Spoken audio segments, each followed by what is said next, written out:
What's up, everyone? Welcome back to another review, and this time we're taking a look at Bats, the 1999 horror film. The story of this movie is as follows. A bunch of genetically enhanced bats terrorize a small Texas town. That's basically it. I don't really have a whole lot to say about this movie, so I'm just going to say this.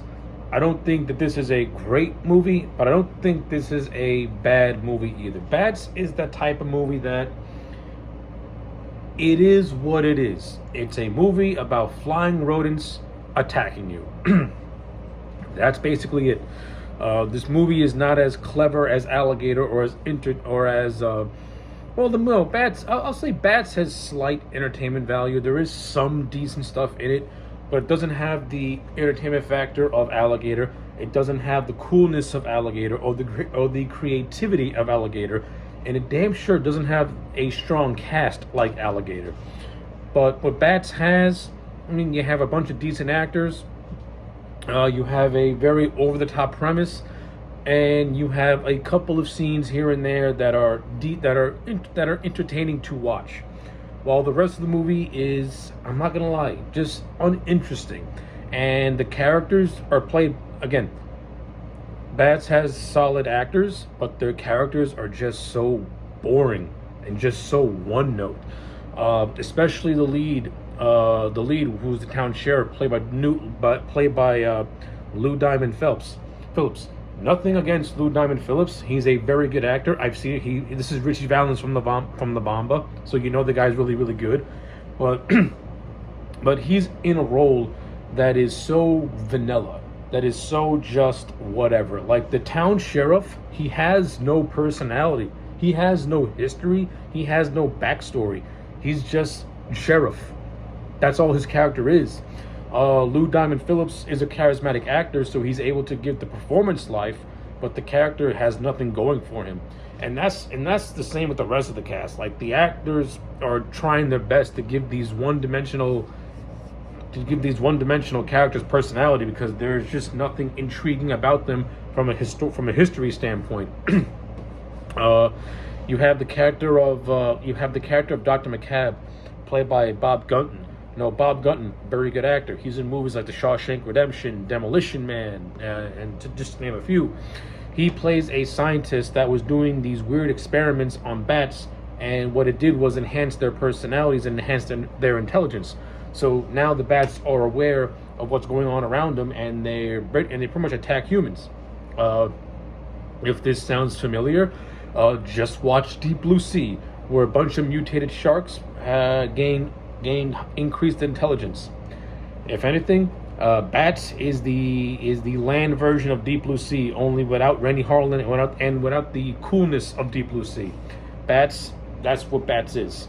But it's revealed towards the end of the movie that the Bob Gunton character, so throughout the movie, the Bob Gunton character, he seemingly wants to help stop these creatures and stop these bats. The movie kind of plays it up as him doing these experiments because of to see what would happen, but then it's revealed that he intentionally made the bats want to attack humans, and thinking that he can control them. Here's the thing, though. Where's the motivation? Why do you want to control these bats? What do you want to do with your army of killer bats? He has no motivation, and the twist of Bob Gunton being the human villain, it seems like it comes from absolutely nowhere. It seems so tacked on and just so what the fuck.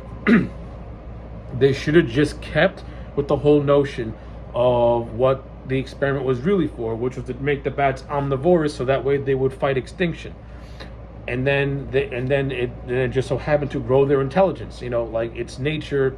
It's the whole thing of science versus nature, and nature will always win out. See, that could have been a more rational explanation instead of the mad scientist route, where the mad scientist has no real clear motivation as to why he wants to control an army of bats. Again, it seems so tacked on and so left field. It's stupid. Like it's fucking stupid. I'm not gonna lie, it's fucking stupid.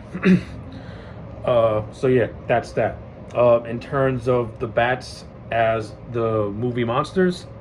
They're okay. The practical effects are done by K&B. If you're familiar with movies, K&B are one of the top visual effects artists in the world. A lot of their effects work in a lot of movies have been killer and awesome. And in this movie, not an exception. They're not the best work they've done, but at least the bats are mostly done through animatron. When the bats are like done as puppets and animatronics, they look really, really good. When the bats are done in CG, the CG looks absolutely terrible. But since we mostly see the bats in a nighttime setting, it masks the very dated and not so much good-looking CGI. So I'll give it that. In terms of directing, the guy who directed this movie, I can't remember what his name is. Yeah, his name is Louis Monroe. His directing is forgettable. He tries to build tension, but there's no tension to be built. I mean, there are a couple of decent scenes here and there. Like, I do like the scene of the bats attacking the town in the middle of the movie. Just seeing the whole town go into sheer chaos was entertaining.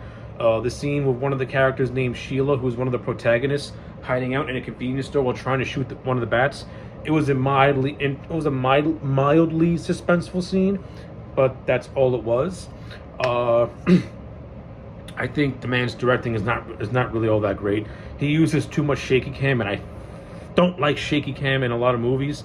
In this movie, the shaky cam was a lot, and it got me irritated and such. Like, I understand you're trying to simulate a frantic nature, but there's a way to do that without shaking the camera like you're going through a spasm. I don't like that.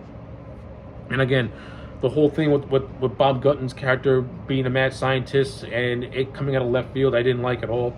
The whole third act has the characters racing against time because the military has been called in and they're going to do a missile strike on the whole town, to kill the bats, until one of the characters comes up with the idea of trying to find their roost, so that way they can buy more time.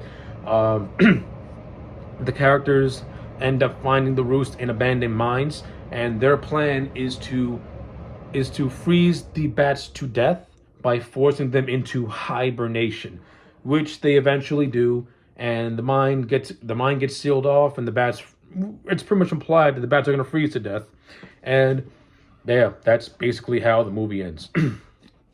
So yeah, I don't really have a whole lot more to say about bats. This is a movie that, hey, listen, if you're bored and you want something to watch, just pop it in the background and that's it. Do I think Bats is one of the worst movies ever? No, it's not. Does it have some entertainment factor in certain aspects? Yeah, it does. This is a typical late 90s, early 2000s monster movie. And a lot of those can be really, really good, and a lot of those can be really, really just meh. This falls into the meh category, in which it ain't the greatest thing you'll ever see, but it's not the worst thing you'll ever see. It's a cheesy B movie. And with that being said, I'm just going to give it a solid 4 out of 10. Yeah, 4 out of 10 is appropriate for this kind of a movie. So yeah, those are my thoughts. Let me know yours in the comment sections down below. Like the video and subscribe, and I'll check you back next time for more.